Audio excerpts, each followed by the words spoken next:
que muda, na verdade? Isso melhora ou isso é digamos, um retrocesso na questão da vigilância sanitária para a unidade de vigilância Em zoonose. Não, isso aí é um progresso muito grande, progresso. tá? Isso. Então, o que que acontece?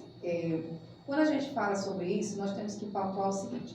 Hoje, nosso município, assim como várias outras cidades, né, no Brasil, a gente tem um problema seríssimo com relação, principalmente à zoonose que é mais conhecida, mais difundida, que é a leishmaniose, que é o calazar.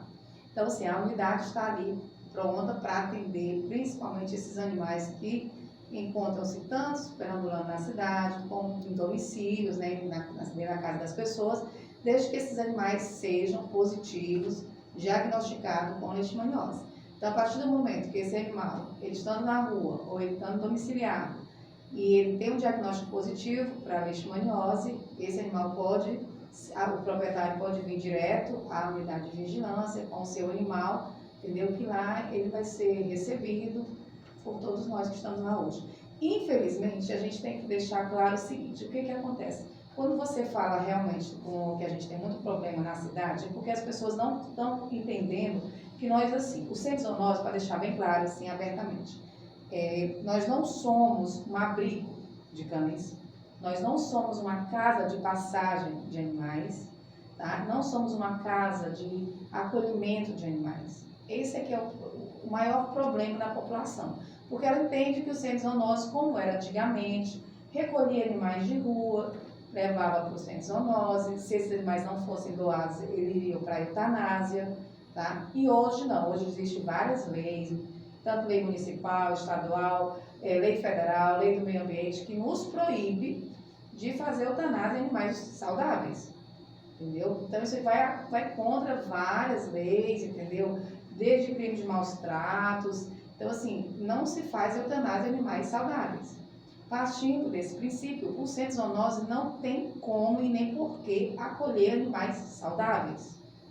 Tá? Então, a unidade de vigilância em zoonose é para animais doentes e doentes com zoonose.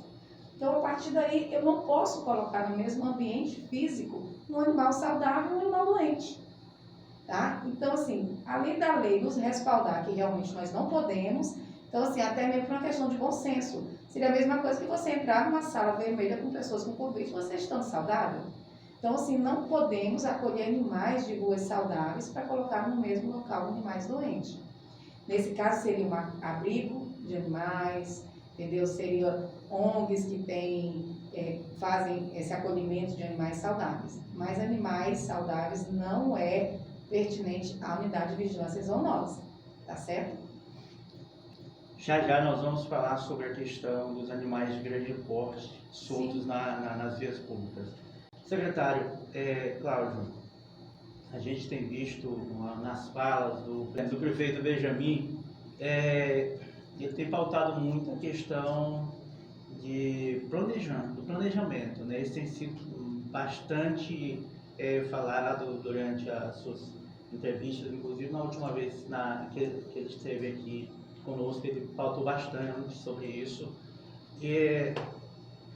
Hoje, uma cidade do porte de Açailândia, o que pode ser feito para trazer ela para o eixo? Porque a Açailândia, infelizmente, ela não foi uma cidade planejada, né? O que a gestão do prefeito Benjamin, o senhor como secretário de planejamento, estão viabilizando, estão planejando para que a Açailândia ela possa caminhar no sentido de progresso mais prolongado, né? Porque o que eu quero dizer com isso? Esses planejamentos, eles visam longo prazo, né? O que a gestão, o que a pasta do senhor estão trabalhando nesse sentido? Carlos, a gente já está residindo em Açailândia há 50 anos. Então a gente conhece bastante, um pouquinho, né? sobre a atual situação do município. Como você disse, o município ele não houve um planejamento. Porque se tivesse sido feito um planejamento pensando a longo prazo, a situação do município ela seria bem diferente. Nós já temos aí, já completando 30 anos de iniciativa privada. Dentro do setor privado, e a gente tem ao longo desses anos aí observado como que tem sido, né, o desenrolar desse município que já foi para nós a segunda maior economia. Sim. A Ceilândia, eu sempre digo que é uma cidade que ela tem um privilégio assim fora da curva. É uma cidade que tem uma geografia, uma topografia, logística, não tem igual o estado do Maranhão, é uma cidade que a Ceilândia é a única que tem essas condições logísticas como nós temos aqui. O fato é que no convite que o prefeito nos fez para vir para essa pasta, a gente percebeu que é um pouco desafiador por conta da complexidade. Mas hoje pela manhã eu estive ali com um empresário, pessoa que realmente tem bastante conhecimento sobre esse município, e eu falei para ele que a cidade de Açailândia, pela sua problemática estrutural, ambiental, né, mobilidade, logística, nós não temos condições de começar a mudar a cidade de Açailândia sem a iniciativa privada. Eu sempre tenho batido nessa tecla. Se algum gestor chegar aqui e falar que vai resolver o problema que a Açailândia tem, sem a participação pública e privada, ele vai estar novamente enganando o povo. Ou a gente traz as instituições, a iniciativa privada e o mundo acadêmico, ou a gente não vai conseguir construirmos isso. Então, o que foi nos passado? Essa pasta, e nós, a primeira situação para tomada de decisão é a informação. A gente não tem informações para as tomadas de decisões. A gente não tem definido as bacias hidrográficas, a gente não tem um levantamento aerofotogramétrico do município, a gente não tem um cadastro multifinalitário, ou seja, não temos nada. E o prefeito, com essa preocupação que ele tem com o município, não só a parte de saúde como médico, mas também nessa parte de estruturar, nós temos buscado esse apoio, essa ajuda a essas instituições, né? Eu acho que vocês são conhecedores aí, que em janeiro, em mês de fevereiro, a gente esteve ali na cidade de Curitiba, porque Curitiba é referência para o mundo, não é só para o Brasil. Sim. E eles resolveram o problema da capital do Paraná, Curitiba, como outra cidade do Brasil, de uma forma simples. E a gente está buscando esse apoio ao Instituto ali em Curitiba, que é o Instituto Jaime Lerner, né? A sua filha eles têm um corpo ali de mais de 30 engenheiros e arquitetos. Recentemente estivemos em São Paulo, junto com o secretário de Infraestrutura, lá na USP, a Politécnica da USP, porque nós temos outro problema aqui em Açailândia, que é a questão do saneamento, que a gente precisa também começar a buscar esse plano para resolver isso aí. Então a Açailândia ela é muito complexa, né, na sua totalidade, são bairros, né, interligados aí, e a gente tem a travessia dessa BR, que também é um problema, mas graças a Deus nós temos aí buscado planejar, e o nosso planejamento, ele não está apenas para 4 anos não.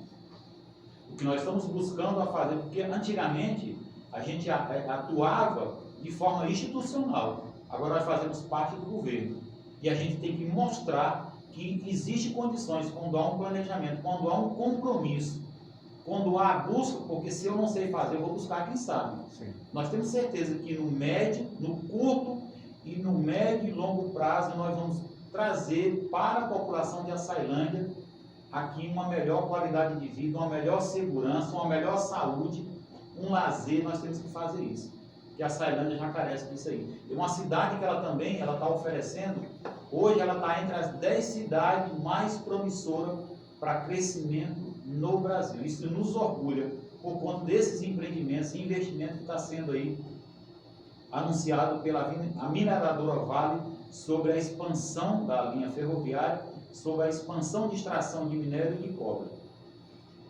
É possível, secretário, a gente sonhar novamente nós já fomos na segunda, né? Economia do Estado. É possível a gente voltar a sonhar com isso, na sua opinião? Pelo que está projetado, eu não tenho dúvida que a Açailândia vai voltar a ser a segunda maior economia. É uma questão de tempo. Não tem para onde a gente fugir. Entendeu? Eu sempre digo que nós somos, a nossa região, nós somos a bandeira da vez, nós temos tudo. Hoje, dentro de Açailândia, nós temos instalado a empresa mais moderna do mundo em termos de tecnologia, que é a Aço Verde do Brasil. E é uma empresa, eu sempre falo para as pessoas também, a gente não imaginava, né, não pensa o que seria a Sailândia sem essa empresa e o que vai ser a Sailândia com a Aço do Brasil, porque é uma empresa que produz, né, o seu produto dá para a gente construir do alfinete ao foguete, né, e a empresa mais moderna em termos de tecnologia, é uma empresa de carbono neutro, e os olhos dos empresários do Sul, Sudeste e Centro-Oeste estão voltados para a nossa região. Eu não vou aqui colocar, porque para não gerar um pouco de especulação, mas junto com o secretário Jardel, Bom Jardim, a gente tem aí acionado e tem recebido vários empresários que têm feito visita ao município, final de semana atrasado, semana passada, ontem também nós fizemos contato, e eles estão com os olhos voltados para novos empreendimentos. Só que para que a gente possa recepcionar, nós temos que estruturar e mudar a real situação que está o município de Açailândia hoje. Aí ela vai voltar para essa segunda economia, uma questão só de tempo. Que bom. Muito bem, já estamos de volta com o programa Pauta do Meio-Dia, aqui pela 87,9, 13 horas 34 minutos. Um abração para você, amiga dona de casa, para você, pai de família, que estão sintonizados conosco nesse exato momento. Um abração para os nossos amigos ouvintes do Piquiá da Conquista. Muito obrigado a todos pelo carinho da sintonia de sempre. E nós estamos conversando, nós estamos aqui recebendo no nosso estúdio o secretário de Planejamento, o senhor Cláudio Queiroz, e a doutora Silvia Gomes, ela que é coordenadora da Unidade de Vigilância em Zoonose de Açailândia. Quase aprendendo, viu? E a fala está com ela, com a doutora Silvia, sobre a questão do que fazer com os animais de grande porte soltos em via públicas aqui em Açailândia. Então, nosso planejamento, né, para esse ano como meta, o que a gente vai fazer com relação a esses animais de grande porte? Conforme a gente falou, você estava até presente lá na audiência pública, nós temos o seguinte: apesar de ser pouco tempo que eu estou, a gente já verificou que tem algumas coisas que tem que ser muito bem pautuadas. 80% desses animais que a gente encontra em vias públicas, deixar aqui bem claro, que eles não pertencem aos carroceiros, tá? Sim. Então a gente tem que deixar isso, porque qualquer cavalo que você vê na rua, você já imagina que seja os carroceiros. Então, assim, nesse pouco tempo que a gente está à frente, a gente percebeu que todas as nossas denúncias que a gente foi averiguar, os animais que a gente encontrou pelas ruas, eles não pertenciam a carroceiros, por incrível que pareça. Imagina que todo mundo pensa que são os carroceiros, e não é, tá?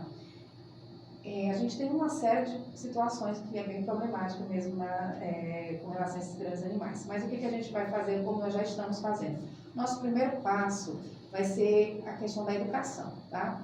Nós já temos lei, inclusive a lei 708, do dia 28 de agosto de 2023, aqui na Câmara Municipal, uma lei orgânica, ela já tem aqui toda feita com relação a multas, a pensões, entendeu? Valores, tudo direitinho. Então, assim, a gente vai colocar ela em prática, mas a gente entende que nesse primeiro momento a gente vai trabalhar com a questão da educação, tá? Esses animais que estão sendo denunciados, que a gente realmente consegue averiguar, eles estão nas vias públicas, na BR, a gente está indo lá, a gente está tentando o máximo possível localizar os proprietários desses animais, como a gente já vem fazendo. Aí a gente vai tá fazendo o quê? A gente faz um cadastro desse proprietário, né, vai mostrar a lei para ele, que a lei hoje existe, né? Vamos a gente orientar ele que esse animal não pode estar em via pública. Se esse animal está fazendo pastejo dele, está se alimentando, ele tem que estar preso de fato, entendeu? Tem que estar apeado com uma corda e tem que ter uma pessoa lá de olho nele. Tá? Já deparamos com situações que às vezes o cavalo está até preso numa corda e a turma vai lá, rouba a corda e solta o animal. Então, assim, aí quando a gente vai ver, a gente vai pegar esse animal, o proprietário chega junto, meio que desesperado, porque esse animal realmente até mostra foto, olha, eu deixei ele aqui, deixei ele amarrado. E às vezes é uma corda grande, e a galera vai lá e rouba a corda e solta o animal. Isso quando eles não carregam o animal, tá? E aí a gente se depara com várias situações como essa. Então, assim, a gente vai fazer nesse primeiro momento a questão educativa. Conforme eu expliquei, vamos fazer o cadastro desse proprietário, vamos fazer a resenha desse animal, que a resenha é uma foto desse animal, toda lá bonitinha, e vamos explicar para ele.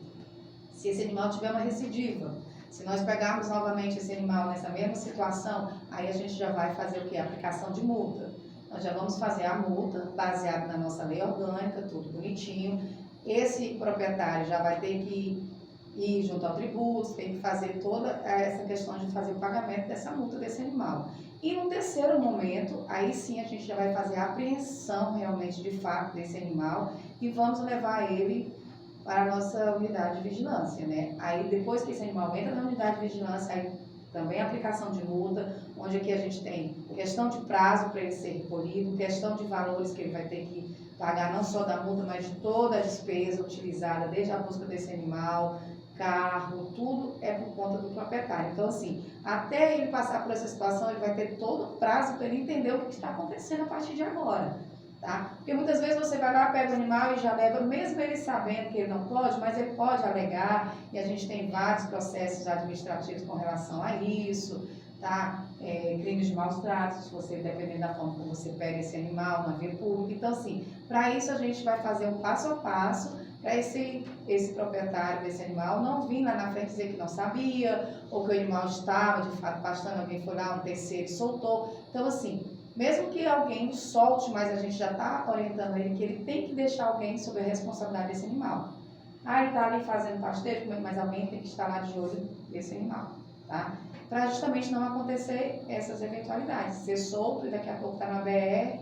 Ó, tem 2 dias atrás que a gente pegou 2 animais, eles estavam um entrelaçado ao outro. Então pegaram a corda, né, do cabresto de um e amarrou no outro. Então os dois andando próximo da BR. Então assim, ele não ia só fazer um acidente, ele ia fazer um mega de um acidente. Imagina 2, um animal só já faz um acidentinho, imagina 2. E aí quando a gente chegou ao proprietário, exatamente, ele mostrou umas fotos pra gente que esse animal estava preso numa corda bem grande, mas alguém foi lá e roubou a corda, ainda fez isso.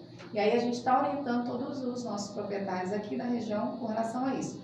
Com relação aos carroceiros, inclusive eu estou fazendo parte do grupo do WhatsApp desses carroceiros, e assim, quando a gente se depara com os animais do carroceiro, você pode ver que eles estão dentro realmente de um terreno, mas geralmente eles estão sob supervisão de alguém, porque ali é um meio de sustento daquela família. Então ele vê aquele animal, não é só como um animal de tração, mas é o sustento da família dele. Então ele tem medo de ser roubado, de ser solto, de pegar uma multa, de alguém machucar. Então geralmente são sempre animais que estão sob supervisão de alguém. Esses outros não. Nós temos uma região que é muito rodeada de fazendas. Então tem muitas fazendas, muitas chácaras, onde as pessoas têm seus animais, entendeu? Nós temos aqui também, que acho que 90% da população não sabe, mas a gente tem uma questão de roubo de animais. Nós temos assim um índice elevado, coisa que eu também não sabia, estou vendo sua cara de espanto, mas a gente tem uma questão de roubo de animais aqui, tá? Não sei quem, mas acabam roubando. A gente já teve situações como essa, onde a gente apreendeu o animal, 3, 4 dias o proprietário chegou lá, não só com um boletim de ocorrência, mas com 2 boletins de ocorrência desse mesmo animal que já tinha sido furtado anteriormente.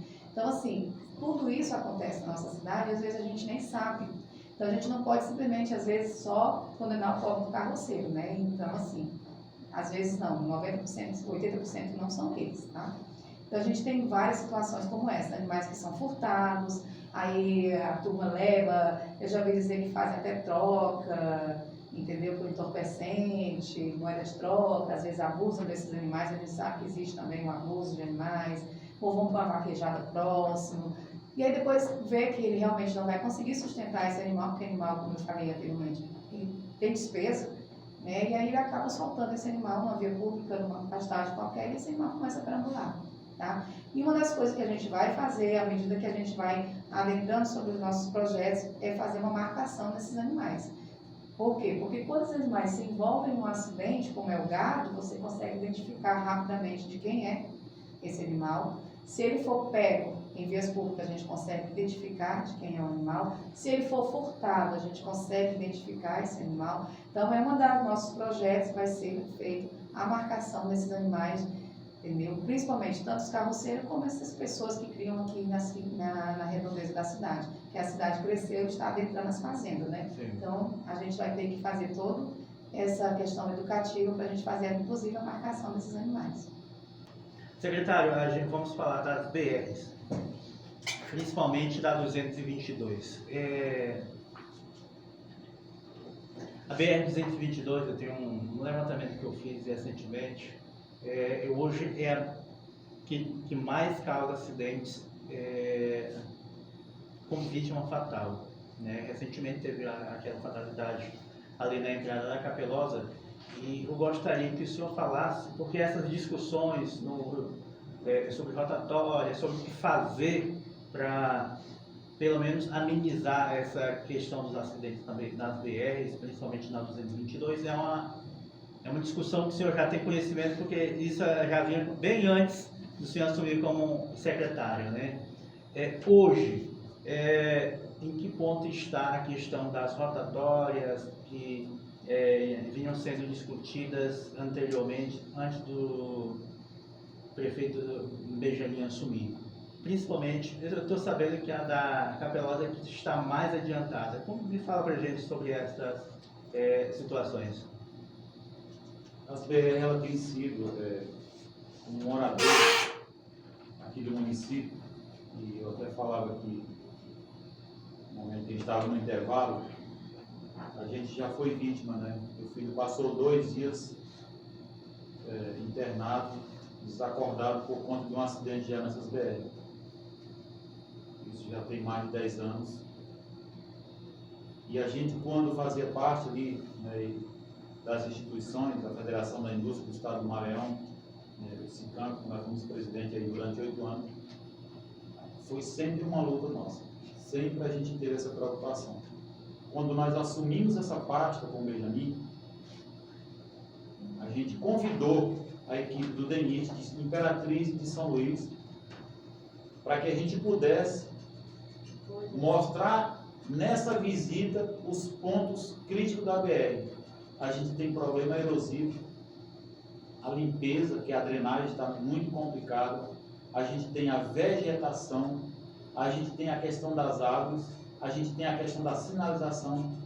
E o DENIT hoje, ele tem, para cada atuação dessa, ele tem uma empresa contratada para esse tipo de serviço. Nessa visita, nós colocamos inclusive foto, fizemos as coordenadas e foi gerado um documento, esse documento assinado pelo prefeito, encaminhado ao DENIT para que pudesse tomar providências, que seria o combate às questões de erosão, porque a gente tem um eixo que é de responsabilidade, que é do DENIT, do governo federal. A gente tem a questão das drenagens, a gente tem uma série de complicações, e nesse documento, inclusive colocamos as coordenadas.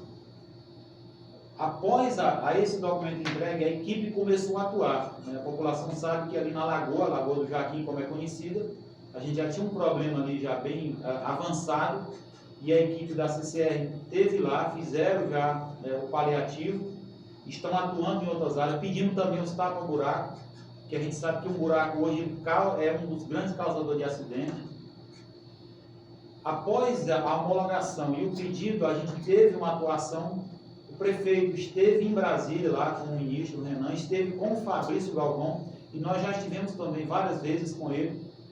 Na semana retrasada, nós estivemos em São Luís, com o setor de engenharia, que é o Glauco, que já foi superintendente do DENIT, pleiteando essas questões relacionadas às BR. Porque, urgentemente, a gente precisa tomar uma decisão. Existe a discussão para a construção do anel viário, mas se muda muito a questão do trajeto. Só que a gente precisa de uma ação imediata. E qual é a ação imediata? O alargamento da BR. Semana passada, nessa reunião de São Luís, a diretoria do DENIT foi convidada uma empresa do Sul, eles estiveram aqui semana passada conosco, com a Secretaria de Planejamento, e a gente teve nesse trajeto já olhando os pontos que serão feitas as interseções dentro da BR do perímetro urbano. Serão 6,2 km, 6.200 metros, que vai da rotatória até o parque de exposição. Serão alargadas a BR, com 2 vias para cada lado, as ciclovias, a parte de drenagem também, a iluminação. Nós já estivemos em reuniões com a empresa Luz de Açailândia, a Equatorial Energia, porque vai haver um impacto também, com relação a essas alterações. Então eu quero dizer para a população, nós temos essa preocupação e nós temos um plano para uma ação imediata. É fazermos algo, porque não dá mais para aceitar. A gente vê, eu me lembro que há alguns anos, num acidente ali, uma mãe ela perdeu a única filha e ficou depressiva dentro de casa. Então não adianta nada, Carlos, a gente aqui está criando projetos, mudando a cara de ação, se a gente não for direto nesse ponto que é as vidas que estão sendo ceifadas por conta dessas BR. Então é uma preocupação, é uma bandeira, é um compromisso nosso, é um compromisso do prefeito, é um compromisso da Câmara de Vereadores, é um compromisso das instituições que a gente possa, numa ação rápida, mudar essa realidade. Já está sendo feito o estudo de tráfego, acredito que alguns já viram aí, porque inclusive nós já temos alguns dados aí pelo volume de veículos, né, que transitam por dia na BR, e a gente precisa desse dado para sabermos aonde de fato vai ser instalado ali a parte de rotatória, sinalização, as saídas e entradas da BR. Então eu acredito que ainda esse ano é a previsão da gente iniciar essa obra aqui na BR do perímetro urbano da 222. Já ia perguntar sobre isso, se existe alguma previsão para início dessas obras. Você já falou, muito bom. A Ceilândia, ela precisa dar uma resposta para a sociedade na questão dos acidentes, né? Que tem acontecido com muita frequência, e a maioria desses acidentes, felizmente ou infelizmente, eles poderiam ser evitados se houvesse acontecido antes uma melhoria, né, nas vias para poder receber a quantidade de veículos que hoje temos, e a tendência é aumentar cada vez mais, né? A gente tem um outro ponto que eu gostaria Sim. de frisar, é a imprudência. A imprudência é um caso sério. Sim. E eu quero aqui já fazer um pedido para a população, principalmente os motoqueiros: não faça ultrapassagem pela direita, respeite o trânsito. O trânsito é vida. A gente não está falando de veículo, de carro, mas quem está conduzindo esse veículo são pessoas. Então tenha esse cuidado, respeite a sinalização. Quantas pessoas a gente não vê fazendo ultrapassagem ali no sinal, avançando o sinal vermelho? Respeite. Se você está com pressa, saia mais cedo, antecipe sua viagem. Mas não cometa uma imprudência, não tire a vida de uma pessoa. Eu costumo comentar aqui no rádio e tal, que a maioria desses acidentes com vítimas fatais, e a maioria também são os motociclistas, né?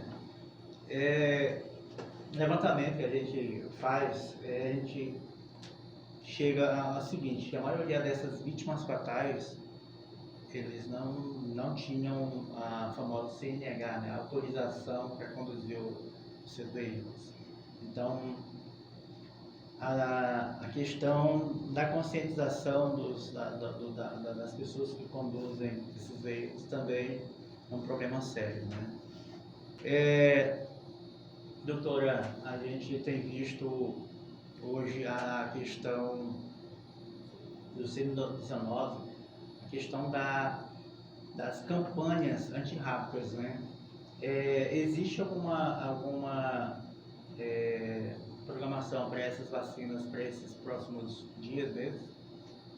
Vamos ver por parte. Com relação à vacina, Carlos, nós temos vacina antirrábica durante o ano todo. Uhum. Mas tem as campanhas, sim, a famosa né? Dia D, que é a campanha, tá, nacional, que ocorre, né, no país inteiro, naquele dia que é só tirado para essa finalidade. A vacinação antirrábica é para fazer o maior número de cobertura de animais, no caso de cães e gatos, né, tanto na zona urbana como posteriormente vai para a zona rural. Deixa eu só emendar uma outra pergunta aqui, a questão uma unidade móvel, uma unidade PET móvel, castramóvel. Sim. O que aconteceu com ele? Então, Está vamos funcionando? por parte, tá? Vou te responder. O que acontece? Só para a gente finalizar com relação à vacinação. O nosso frasco de vacina é um frasco que contém 25 doses. Ele, depois de aberto, ele só pode durar 72 horas, mesmo que em temperatura de 2 a 8 graus Celsius. Então, assim, para me abrir um frasco de vacina e vacinar um cachorro, eu teria que ter um prazo mais de 2 dias para vacinar o maior número de animais. Senão eu vou jogar 24 doses fora. Tá? Então, o que a gente está fazendo com relação a isso? Hoje, lá no Centro de Zoonose, a gente está marcando as vacinas antirrábicas de segunda a quarta-feira. Então, quem nos procura fora dessa data, a gente sempre fala: olha, vem de segunda a quarta. Por quê? Porque a gente vai tentar fazer o maior número possível de animais para a gente abrir o frasco dessa vacina e utilizar de forma que a gente não perca essa vacina. Se eu abrir na quarta-feira, você sabe que eu já vou perder. Entendeu? Então, assim, é meio dolorido você pegar um frasco de vacina com 23, 24 doses e jogar fora. Mas, infelizmente, eu não posso ficar. Então, às vezes, as pessoas procuram a gente fora dessas datas e a gente está sempre dizendo, olha, tenta vir de segunda a quarta. Então, assim, eu já corro o risco de perder a vacina na quarta e na terça. Né? Só não seria na segunda. Mas a gente teve que abrir um pouco mais o leque, porque às vezes você está trabalhando, às vezes você não tem essa folga, às vezes o si sempre vai na frente, né? Então, a gente está tentando fazer o quê? Pelo menos de segunda a quarta fazer a vacina de raiva. Mas nós temos vacina de raiva lá, entendeu? Sem problema nenhum. E a campanha, quando é a nível nacional, a gente tem toda uma divulgação, chamando a população, a gente divulga onde são os postos de vacina, a gente tem parceria com a faculdade, com estudantes, com o departamento, que são os agentes de endemias, para a gente fazer toda a cobertura vacinal. Né? Eu acho que com relação à vacina de raiva, está respondido, né? Satisfeito. Com relação à fala do vereador, realmente eu não acompanhei. Mas o que eu posso dizer é o seguinte, como a gente sabe que com a mudança de prefeito, há toda uma mudança na casa. Né? Então, assim, a gente sabe que esse mês foi mês de licitação, faltou tudo em todos os lugares, entendeu? Então, assim, não é culpa da unidade de vigilância, não é culpa da coordenadora, não é culpa da secretária, não é culpa do prefeito, é todo um processo. E às vezes as pessoas não entendem que existe um processo. Né? Eu simplesmente não posso ir ali e comprar alguma coisa para a unidade, como a secretária não pode, como o próprio prefeito não pode, tudo tem todo um processo de licitação e tudo. Então, assim, eu digo que eu nunca pedi tanto como eu estou pedindo nesses últimos 30 dias, mas assim, eu já fiz inúmeros ofícios, inúmeros pedidos, fiz levantamento, tem tudo já documentado, já foi enviado para quem de fato tem direito, tem que ir esse documento para a gente pedimos tudo que a gente precisa para realmente colocar a unidade para funcionar a todo vapor. Mas isso tem que ser tudo um passo a passo, ninguém pode extrapolar, ninguém vai responder o processo na frente, então tudo tem que ser com calma para ser feito conforme a lei, conforme, entendeu? Tem que ser feito.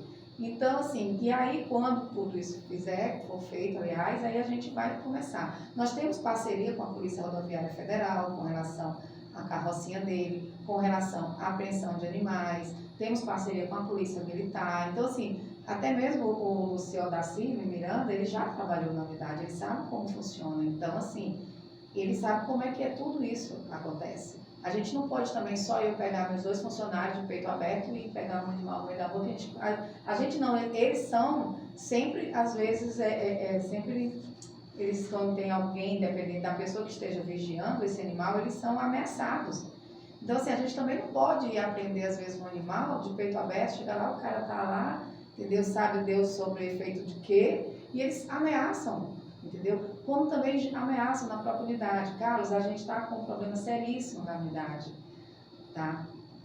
Volto a falar, furto de animais. A gente já aprendeu os cavalos e durante a noite eles vão lá e roubam os cavalos. E a maioria não é nem o proprietário. Às vezes a pessoa pensa assim, o proprietário vai lá e rouba o cavalo. Não, é outras pessoas que vão roubar. E quando a gente consegue localizar, o proprietário está lá. Eles têm um cavalo e nós também. Aí a gente sempre vai ter, a gente vai na delegacia, faz um BO. Por isso, a marcação desses animais é de fundamental importância. Porque, assim, às vezes a turma fica sabendo que a gente está com um cavalo lá, e o cavalo, estando num local preso, é mais fácil para eles pegarem do que um cavalo que está solto. Então, eles vão lá, eles pulam o muro, já quebraram o muro da unidade, está lá os muros, para quem quiser ver, tem uns buracos enormes, porque eles quebram o muro. Ah, não tem vigilante? Temos, só que o nosso vigilante, além deles não serem armados, porque eles não podem estar armados, vai uma turma de 4, 5 pessoas. Nosso vigilante é um pai de família, que ele está ali para defender, mas ele não vai entrar na linha de frente. Entendeu? Os caras que vão lá, eles vão armados de faca, entendeu? E aí eles vão e pegam os animais. E a gente só tem mesmo que fazer a parte legal. A gente vai, registra o BO, tenta verificar com quem está, mas assim, a gente também fica de mãos atadas. Tem muita coisa que não depende só da gente, entendeu? Então é uma coisa que é em conjunto, como o próprio senhor Carlos falou, existe toda uma questão de unificação, tipo, sociedade, unidade, polícia, entendeu? Corpo de bombeiro, tudo. Todo mundo tem que estar em sintonia para a gente fazer um serviço bem feito. Então não adianta só a unidade querer, se a própria população, a comunidade não ajudar. Então, assim, a partir do momento que Eu gosto de frisar o seguinte: se você tem um vizinho, ele nunca teve cavalo, não tem fazenda, não tem nada, de repente, da noite pro dia, amanhece o dia com um cavalo na porta dele, diz que é dele. De algum lugar veio. Sim. Né? Tudo bem, pode ter comprado? Pode, mas a gente precisa, às vezes, dessa denúncia. Por quê? Porque, olha, se é fruto de roubo, então a gente vai ter que acionar a polícia para saber de quem que é. Se quando acontece o furto na unidade, essas denúncias é de fundamental importância. A pessoa fala, olha, amanheceu, tem um cavalo aqui na rua, que é de fulano, que ninguém sabe de onde veio. Então, assim, esse tipo de trabalho em conjunto da sociedade, a comunidade, com a unidade de vigilância, a secretaria, a polícia, tudo, em uma mesma sintonia, a gente vai ter sucesso, entendeu? Mas tudo também depende do passo a passo para a gente começar a colocar tudo em prática. E vale ressaltar que ainda tem um detalhe. A partir do momento que a gente for colocar a lei, né, em vigor de fato, a gente sabe que vai doer no bolso. Porque às vezes o brasileiro é isso também, ele só acorda quando começa a doer no bolso. Tá? Então, assim, a gente também tem que deixar claro que acontecem muitas coisas nos bastidores. Às vezes a gente pega um cavalo e alguém vai lá, entendeu? Porque alguém, às vezes um funcionário público e acha que por direito pode tirar esse animal de lá porque ele é um funcionário público. E não é assim que vai funcionar. A partir do momento que ele vai lá, meter a cara a tapa, vai dizer, a gente também vai ter documentos onde a gente vai falar, olha, então o senhor assina aqui, que a responsabilidade da retirada desse animal vai pagar todas as multas, mas essa retirada desse animal, mesmo que seja de forma arbitrária, é sob a sua responsabilidade. A partir de agora, a responsabilidade é sua. Você vai ter que assumir a responsabilidade dessa pessoa, desse animal. Então, assim, a gente também tem que pautar isso. Não é só, pegou o cavalo do meu vizinho, ele é uma pessoa legal, gente boa, eu vou lá tirar porque eu sou um funcionário público. Não pode ser assim. As pessoas têm que, conforme a gente já conversou nos bastidores, todo mundo tem que ter responsabilidade, tem que assumir sua responsabilidade, e é assim que as coisas têm que funcionar. Agora, 14 horas 7 minutos, estamos de volta com o programa Pauta do Meio-Dia, até às 15 horas, aqui pelas ondas da sua 87,9, a sua comunitária de verdade. Estamos conversando hoje com o secretário de Planejamento, senhor Cláudio Queiroz, e também com a doutora Silvia Gomes, ela que é médica veterinária e coordenadora da Unidade de Vigilância em Zoonose de Açailândia. Nossa, 14 horas e 8 minutos, a gente segue aqui no nosso estúdio até às 15 horas. Secretário Cláudio, a gente tem visto que tem acontecido recentemente na gestão, na verdade, do prefeito Dr. Benjamin, uma aproximação com o setor empresarial, né? Tem agendas mensalmente com o centro empresarial e entre as discussões que tem lá, que eu também faço a cobertura dessas reuniões, a última falou sobre a questão foi comentado sobre a questão de uma nova etapa, né, como é que dá o nome? Do parque? Não, das calçadas lá no centro, como é que dá o nome lá? Padronização. Padronização, essa é a palavra correta. Padronização das calçadas lá no centro, que já houve uma primeira etapa na gestão anterior do prefeito Luiz, e que a classe empresarial, inclusive, tem feito algumas cobranças nesse sentido. Existe algum planejamento por parte do município em realizar alguma nova etapa nesse primeiro ano de mandato da gestão do Dr. Benjamin? Essa tem sido também uma das preocupações, né? Como eu disse, uma empresa uma empresa vai ser contratada para que possa ser feito esse cadastramento. É o cadastramento multifinalitário, o cadastro multifinalitário, como também esse levantamento. E a gente já discutiu esse formato aí que é de padronização, porque além da mobilidade, a gente tem que se preocupar com um que é fundamental, que é a acessibilidade. E as calçadas, elas são justamente para isso, né? A gente vê que as pessoas aí com dificuldade, né, os cadeirantes, eles não têm essa facilidade que nós temos, a nossa saúde perfeita aí, de entrar e sair numa loja. Nós estamos aí com a proposta de de elaborarmos, organizarmos ali a Rua do Campo e também a Rua Marli Sarney. Né? Foram as duas ruas que o prefeito pediu para a gente pontuar ali dentro da secretaria na elaboração já dessa proposta e apresentarmos também dentro do centro empresarial, porque a gente precisa, né, desse apoio, a gente precisa dessa aproximação. Isso tem sido algo que anteriormente a gente já vinha discutindo, a gente vê como é que funciona o formato, né, dessa proximidade que deve ter o gestor na construção do município junto ao empresariado. Essa foi discutido também nessas reuniões a vinda de algumas empresas, né, aqui para a Açailândia. Ele solicitou também que a própria associação comercial pudesse fazer uma espécie de cadastro, né, para que pudesse, de empresas interessadas em possível shopping aqui em Açailândia. Existe algum planejamento nesse sentido, de um shopping, alguma coisa assim? A CNI, na verdade, a Federação da Indústria do Estado do Maranhão, a FIEMA, né, que tem o nosso presidente lá, o presidente Edilson Valdez, eles solicitaram a CNI e a CNI ela contratou a USP para que fosse feito um estudo, né, socioeconômico dos municípios do Estado do Maranhão. Nós vamos ter em mão esse material para que a gente possa, porque a cidade a gente precisa identificar, a gente sabe mais ou menos, né, pela experiência e o tempo, mas a gente precisa identificar a questão de crescimento da cidade. Sim. E eu sempre digo que a Açailândia, ela tem, eu sempre penso no município a longo prazo. A Açailândia moradia é Utinga, a Açailândia comércio, a Imperatriz, indústria é o PQA. Então nós vamos ter que identificar quais são as vocações que nós temos aqui, na questão da economia, para que a gente possa de fato trazermos essas empresas para cá. Empresas do segmento do aço, empresas do segmento florestal, empresas do segmento, né, da pecuária também. A gente tem muita coisa que dá ainda para explorar dentro do município. Eu acho que foi falado também a respeito lá da instalação aqui, de um frigorífico que gera muita mão de obra, né? Isso é importante. E eu sei, Carlos, que nós temos já anunciado, né, algumas empresas, inclusive já uma disputa muito grande, a gente não vai falar o nome aqui para não gerar, mas a Açailândia já está sendo aliada, inclusive, com o Jardel, né, que é o secretário de Indústria e Comércio, e a gente tem buscado esse diálogo também, essa parceria, para a instalação dessas empresas. Eles já estão olhando a área aqui.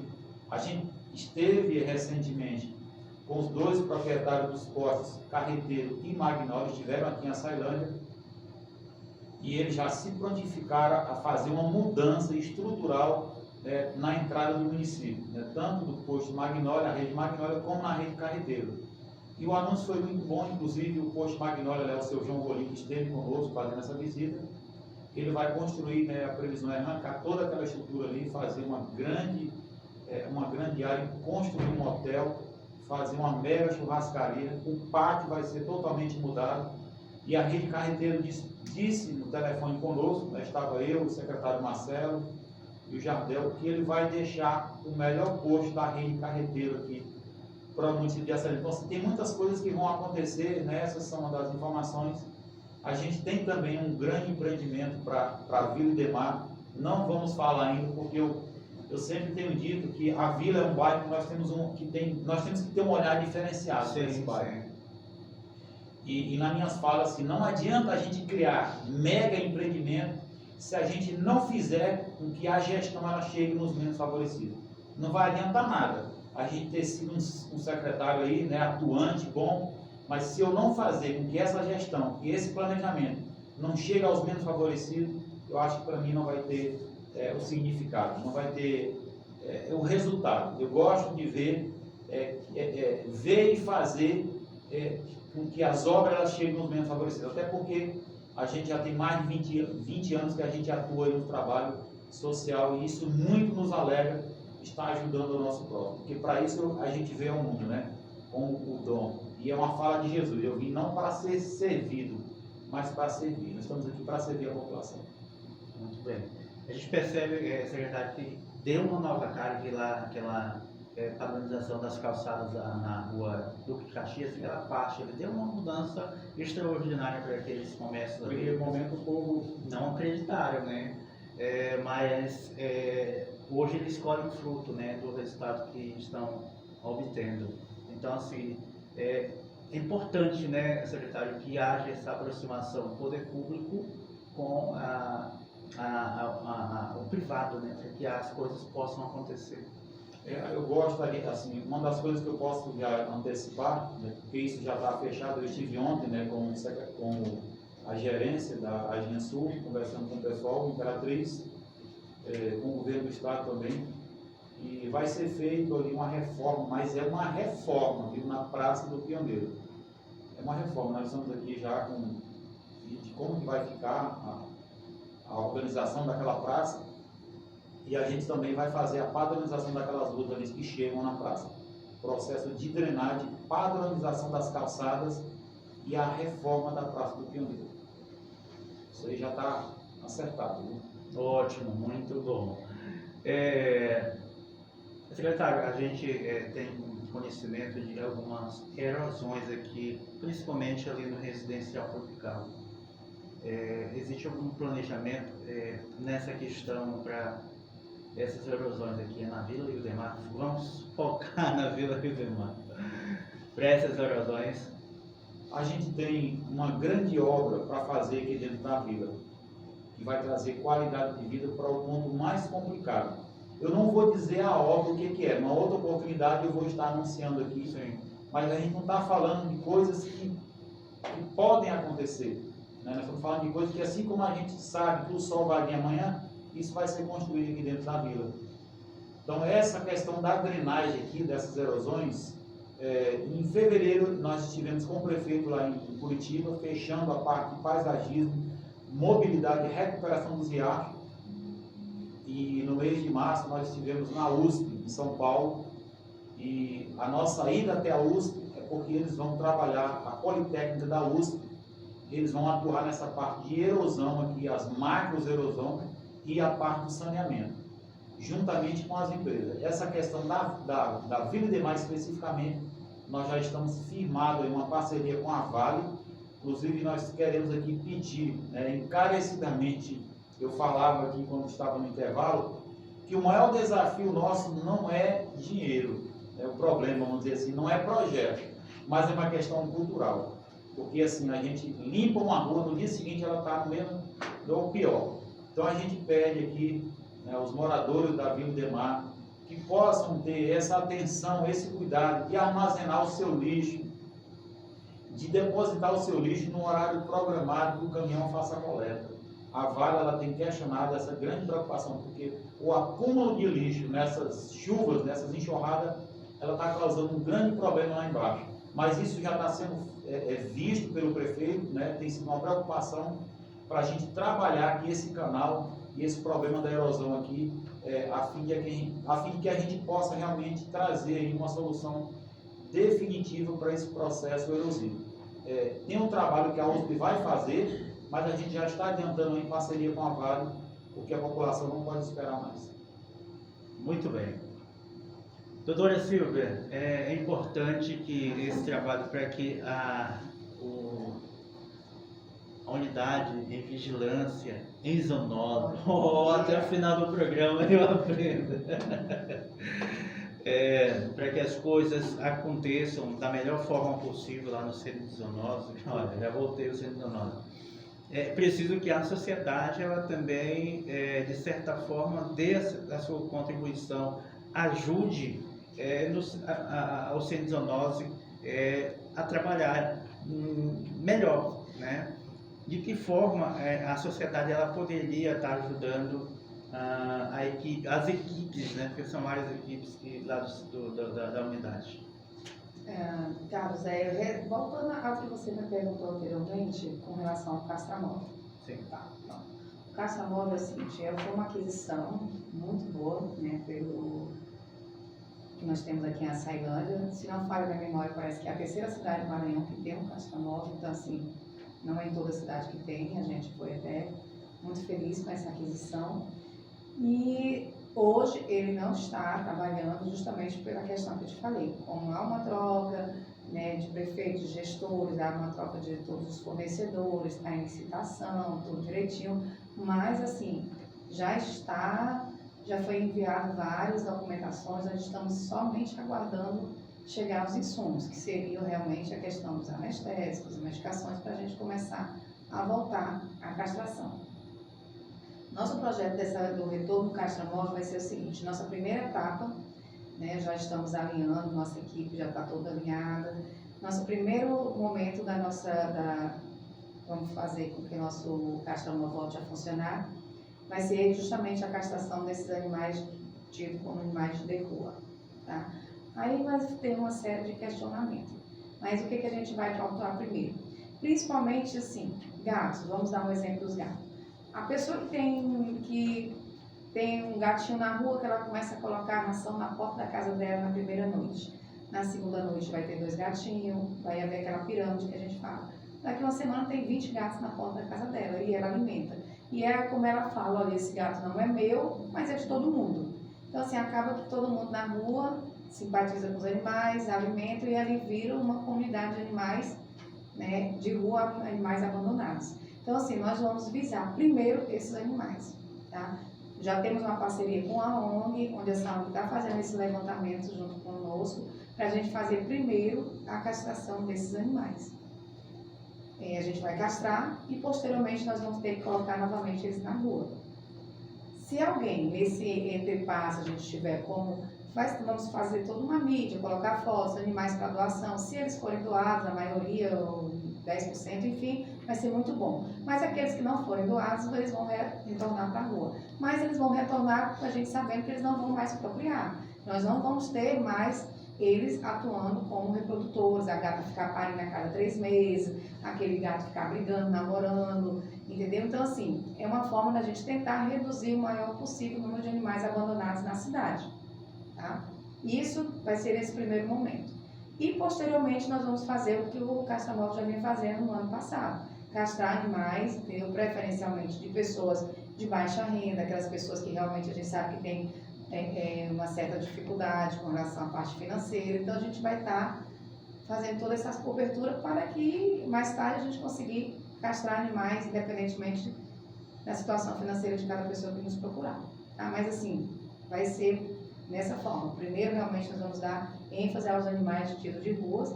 Aí sempre tem aquela pergunta: mas eles são de rua, quem vai cuidar, quem vai tratar? A gente vai ter todo um plano de ação para a gente fazer todo esse trabalho, tá? Em parceria com o ONG, com voluntariados, com a Favale, que tem todo lá os estudantes, para a gente fazer esses mutirões de castração.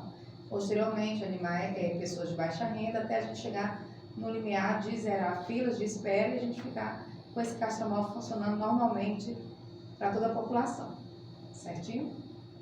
Como é que as pessoas podem ajudar a unidade de vigilância em zoonose? Tendo essa consciência de que, se você tem um animal, você é responsável por ele. Não basta apenas o animal adoecer e você querer jogar ele fora. Não é responsabilidade do município, até porque eu volto a falar: hoje já existe lei onde lá está caracterizado: abandono de animais é crime, maus tratos de animais é crime. Você deixar um animal dentro da sua casa morrer à míngua por falta de assistência, por falta de atendimento, também é caracterizado maus tratos, tá? Então, tudo isso a pessoa tem que ter em mente, que ela tem que ter responsabilidade. Uma das formas que ela pode nos ajudar é não abandonando esse animal, e sim cuidando dele.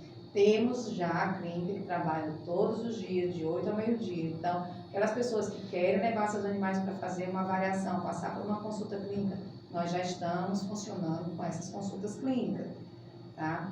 Então, assim, são essas situações: não abandonar seus animais.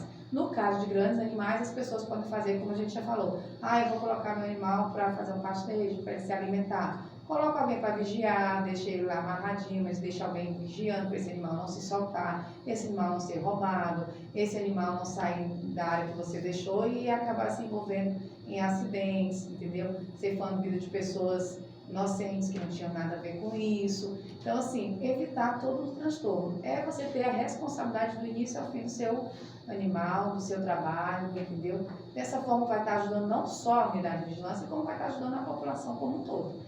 No caso dos animais, vamos evitar a proliferação de doenças, pulga, carrapato, entendeu? Sarnas, micose, tanto de um animal para o outro na rua, como um animal, até mesmo aqueles que ficam às vezes dormindo na calçada, de pessoas que têm animais dentro de casa. O animal de rua, ele ficou ali 2, 3 horas dormindo, ele pode deixar uma certa quantidade de carrapato, esses carrapatos vão adentrar a sua casa, vai pegar seu cachorro que nem sai na rua. Então tudo isso é tudo uma questão de saúde, é uma cadeia muito grande, é bem complexo. Mas assim, não é você jogar o animal fora, você tem que ter a responsabilidade com esse animal. Temos hoje uma clínica que você não pode nem dizer que não passou por uma consulta. Nem é atribuição do Centro de Zoonose, né, que é a unidade de vigilância. Não é nem atribuição da unidade de vigilância ter uma clínica, mas a gente vê a necessidade que a gente tem no município, que as pessoas têm essa necessidade de ter um atendimento público, até a UPA abrir, a gente fez isso. Vamos botar aqui uma clínica, entendeu? Para a gente atender esses animais, pelo menos fazer essa triagem, saber se esse animal é caso cirúrgico, se esse animal é caso de internação, ou se a gente consegue passar algumas medicações que esse animal pode vir a um sucesso no tratamento. Então, nós já temos esse atendimento, de 8 ao meio-dia, de segunda a sexta. Doutora, a gente antes tinha um hábito, recebia também, a gente recebia esse tipo de reclamação, de denúncias, perguntando no número do C19 e tal.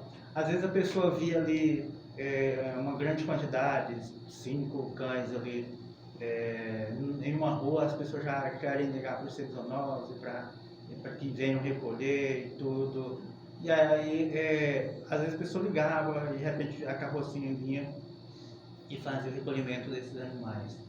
Agora, o que fazer nessas situações? Pois é, Carlos, aí é bem complicada a situação. O que acontece? Como eu volto a falar, hoje existe lei que nos proíbe de pegar os animais saudáveis. Quando você vê, geralmente, uma matilha, né, que é assim, uma grande quantidade de animais, geralmente tem uma fêmea ali no meio, e essa fêmea está no cio, onde ela atrai essa quantidade de macho. Então, visando diminuir esses animais, é que a gente volta aos nossos primeiros projetos, que seria a castração. Tá? Então, se nós não tivermos essa cadeira no cio, nós não vamos ter essa aglomeração de animais, e essa cadeira não vai parir mais 4, 5, 6, 10 cães, que daqui a pouco vão estar esses 10 cães na rua também. E dentre esses 10 cães vai ter ali mais 6 fêmeas, que daqui a pouco é uma pirâmide e não para de crescer. Tá? Então, assim, hoje, infelizmente, se você ligar para a unidade de vigilância, a gente não pode fazer muita coisa. Na realidade, a gente não pode fazer nada. Por quê? Porque a gente não pode pegar animais saudáveis, a gente está até proibido o uso do cambão, entendeu? O uso do cambão, o uso do laço, é crime de maus tratos já caracterizado, é uma lei ambiental, que inclusive é a lei 9.605 de 1998, que nos proíbe de fazer a apreensão de animais no cambão, no laço, entendeu? Por quê? Porque se você for pegar um cachorro desse, puxar pela cola no cambão, é crime de maus tratos, então a gente já não pode mais fazer isso. Você está entendendo? E aí como é que a gente vai fazer no caso da unidade? Quando é os animais, que volto a falar desde que eu falei do início, que tem características, sintomas de leishmaniose, de raiva, de alguma zoonose, aí não, aí nós estamos aparados pela lei, porque a gente pode fazer essa apreensão. Mas baseado, entendeu, na sintomatologia do animal, que o animal provavelmente está com uma zoonose, aí sim a gente pode fazer esse tipo de apreensão. Mas animais saudáveis, a gente já não pode fazer isso. Volto a te falar, também a gente recebe muito, eu acredito que vocês também recebam, enquanto comunicadores, a gente recebe muitas ligações daquele animal que corre atrás de motoqueiro, de pessoas de bicicleta, que sai latindo no meio da rua. Entendeu? As pessoas ligam, tem um cachorro aqui na minha rua, tem um cachorro aqui no meu quarteirão que está correndo atrás de todo mundo, tal. Esses animais, infelizmente, né, felizmente para nós, ele não está com o vírus da raiva. Tá? Ele só está com raiva. Ou do motoqueiro, ou do barulho, ou do outro cachorro. Eles são territorialistas, então ele acha que ali é o território dele, é a casa dele, e ele vai defender aquele lugar. Então, assim, e eu volto a te falar, geralmente a gente já recebeu algumas denúncias, e quando a gente vai, que às vezes os meninos vão correr atrás do cachorro até mesmo para ver, tirar uma foto, o cachorro corre e vai parar na casa dele. Aí a gente descobre que ele tem uma casa. Que a gente também tem essa cultura errônica aqui no nosso município, como vários outros municípios, que as pessoas criam animais na rua. Sim. O animal passa o dia todo fora de casa, na rua. Às vezes ele dá sorte de dormir dentro de casa para vigiar a casa, Ou, quando não, ele só entra ali, toma uma água, come alguma coisa, mas ele fica o dia inteiro na porta de casa ou na rua. Então, a gente tem muitas pessoas ainda, um número altíssimo de pessoas que criam animais na rua. Então, esses animais na rua são esses animais que vão atrás de fêmeas no cio, vão atrás de motoqueiro, entendeu? Então, assim, é aquela situação que cada um tem que ter a sua responsabilidade. Doutora, naquelas situações em que houver um maus tratos, deve acionar quem? A unidade de vigilância ou a polícia? A polícia. É a polícia. Até porque nós, comunidade, a gente não tem como chegar na residência da pessoa, adentrar, ou, entendeu? A gente não tem o poder de polícia. Uhum. O que a gente pode fazer é acompanhar casos sejamos solicitados, né, junto com a polícia, porque a gente tem todos os técnicos, os meninos treinados para fazer a apreensão do animal, caso necessite de um cambão, de uma corda, entendeu? Então, assim, nós temos pessoas, né, treinadas para isso. Temos o médico veterinário que pode acompanhar uma apreensão nesse sentido. Mas sozinha a unidade não pode fazer nada. Do mesmo jeito, Cristiano, o mesmo esse animal que morde alguém, mordeu um motoqueiro, a pessoa entra em contato com a gente como se a gente fosse lá na casa da pessoa, notificar e ir atrás. Não. A gente faz o seguinte, você tem que ir na delegacia, faz um BO, tá? Você tem que fazer um boletim de ocorrência, relatando a rua, tudo. O que é passado para a gente junto com a polícia? Se isso se tornar uma coisa corriqueira, ou se tiver danos materiais, entendeu? Aí sim, a pessoa tem que ter esses boletins de ocorrência até para procurar o dono, para poder ir lá se respaldar, falar, eu fiz um boletim de ocorrência, então o animal me atacou, em dia tal e tal. Entendeu como é que é a coisa? Então, assim, ela não pode só ligar para a unidade, porque a unidade não tem esse poder para ir lá, chegar na casa do proprietário, falar, olha, ele mordeu, nós não temos isso. E outra coisa, a gente precisa realmente de documentos. A partir do momento que você faz uma denúncia, você tem que ter um embasamento, você tem que ter um respaldo. Para isso, você tem que fazer um boletim de ocorrência. Sim. Cláudio, nesses primeiros 110, não, já foram, eu acho, 4 meses, né? quase 4 meses já de mandato do prefeito, Dr. Benjamin. O que ele tem mais focado na sua gestão, no que se refere à sua pasta? Ele tem cobrado, Cláudio, vamos focar mais nessa área aqui, lá vamos planejar isso aqui para que as coisas possam acontecer da melhor forma possível. Existe uma cobrança nesse sentido, um foco principal? A principal delas é a bandeira de campanha, que é a saúde. O prefeito ele tem se preocupado muito para que a gente possa conseguir a área e já darmos início ao projeto para a construção do novo hospital. Então essa conversa, esse planejamento está bem adiantado. Com certeza, inclusive com a participação privada. A participação privada está bem envolvida, né? Até porque, como nós falamos anteriormente, existe uma perspectiva de crescimento muito grande aqui da nossa economia. Então, com isso, a iniciativa privada ela passa também a se preocupar e a fazer parte na implantação desse hospital. Aqui essa tem sido uma das bandeiras, né, uma das cobranças que o prefeito tem feito à nossa secretaria e aos demais, é que a gente possa realmente já conseguirmos a área, né, e a gente iniciar a elaboração desse projeto para a construção dessa nova unidade hospitalar aqui dentro do município. Porque o município de Açailândia é um município regional. A gente tem um município, nós temos mais 7, que são 8 municípios no total, e fora os outros estados também que às vezes precisam aqui desse apoio. Então essa tem sido a grande preocupação. E a outra nós fazemos aí esses levantamentos. É a atualização do plano diretor, porque precisa urgentemente, a gente precisa definirmos aqui as áreas de APP, a parte ambiental, a parte estrutural, né, a parte geológica, tudo isso nós temos que levar em consideração. E a situação também desse cadastro, né, nós temos que saber de fato aqui toda essa estrutura, porque é informação para a tomada de decisão. Você falou que já tem a área, né? Pode falar pra gente. Nós estamos buscando a área. Tá. Então.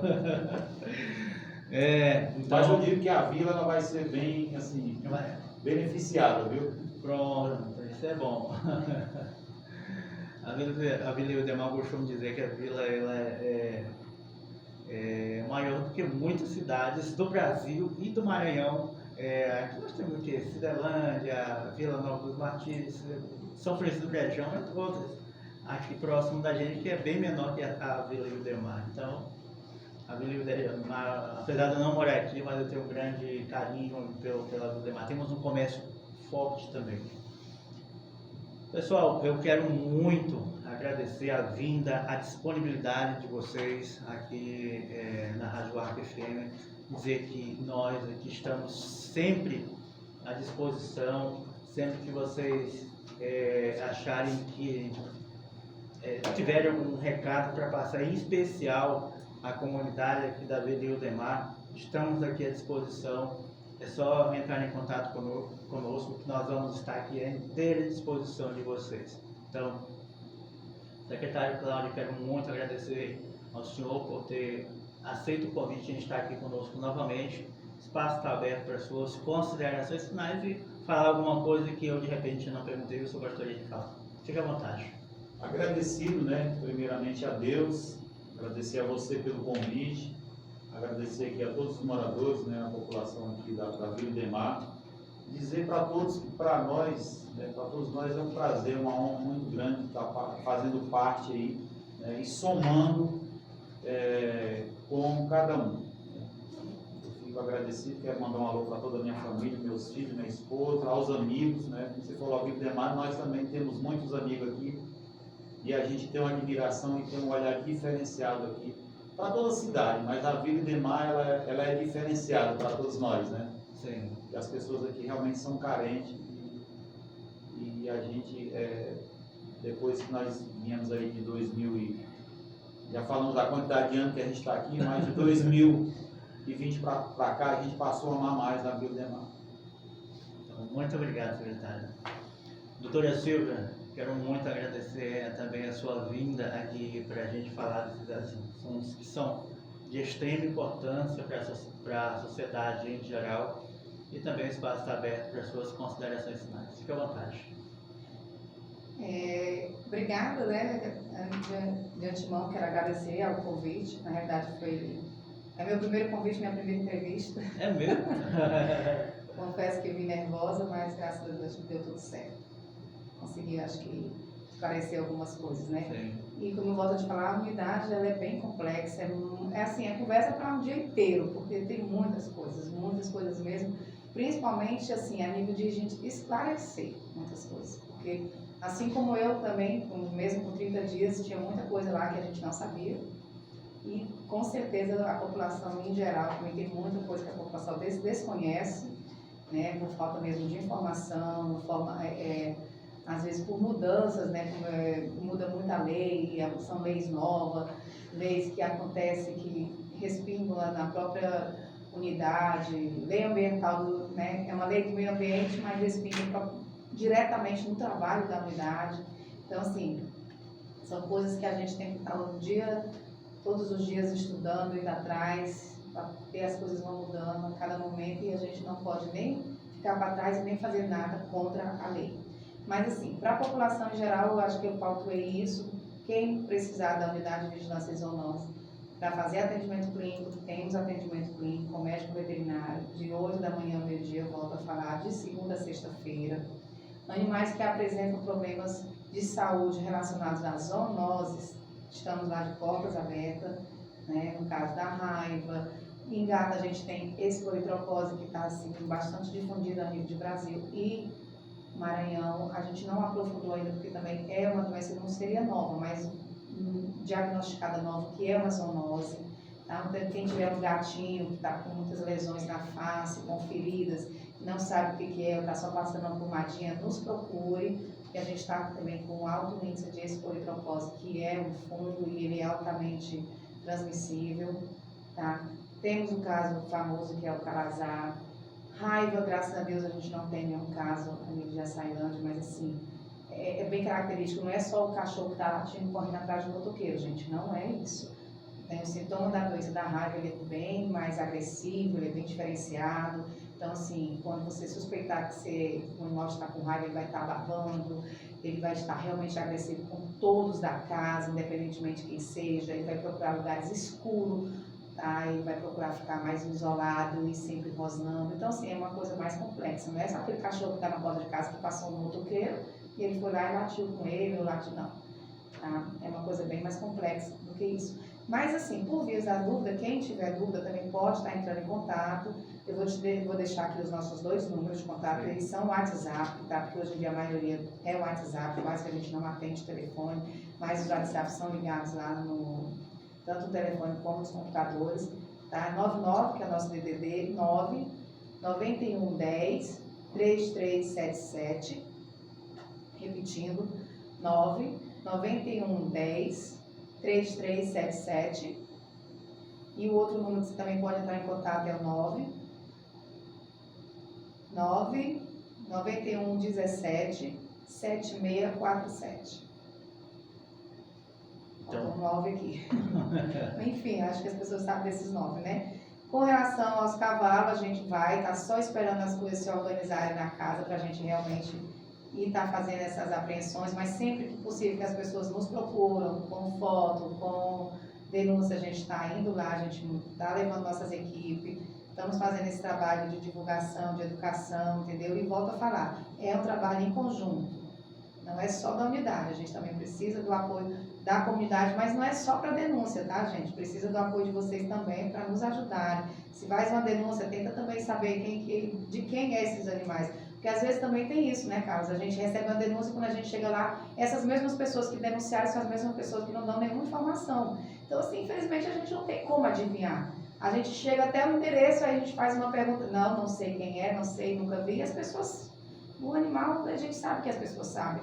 Por medo, tudo bem, existe toda essa questão, mas se vai fazer uma denúncia, pelo menos tente nos ajudar com a própria denúncia, né, para a gente também tomar algumas medidas, tá certo? Então é isso, estamos à disposição, temos que ter paciência que a coisa vai andar, entendeu? A gente está trabalhando e é isso, precisando, estamos à disposição. Mais uma vez, muito obrigado a cada um de vocês. Eu me aqui de uma fala, quando na gestão do prefeito Luiz, quando a gente recebia reclamação da rodoviária, né? E aí a pessoa mandava vídeo e tudo, eu mandava direto para ele, né?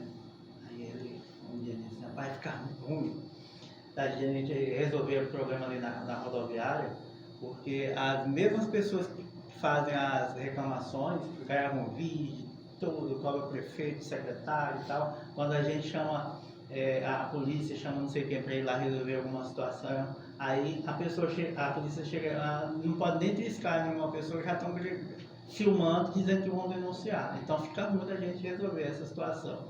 Então, tem que haver essa parceria, né, da sociedade para resolver algumas situações, porque às vezes é bem simples de resolver, mas não tem esse diálogo, eu diria. Né? É mais fácil você apontar, denunciar, do que você ajudar, né? A fila da ajuda é bem pequena, então Verdade. A gente precisa de apoio, porque a gente não tem como adivinhar e chegar e fazer sozinhos, então a gente precisa realmente da população, da sociedade junto para a gente poder obter sucesso.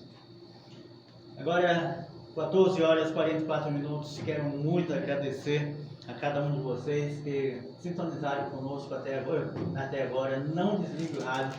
Vem aí o programa A Hora da Misericórdia com a Dona Flora e o Pedro Henrique. Daqui a pouquinho, a partir das 15 horas. A todos um forte abraço. Amanhã é Dia do Trabalhador. Parabéns a todos nós, trabalhadores. Então, no sábado, nós vamos estar entrevistando aqui. Nós vamos ter umas entrevistas especiais também no próximo sábado, a partir das 10 horas da manhã, no programa Espaço Aberto. A todos, um forte abraço e até sábado.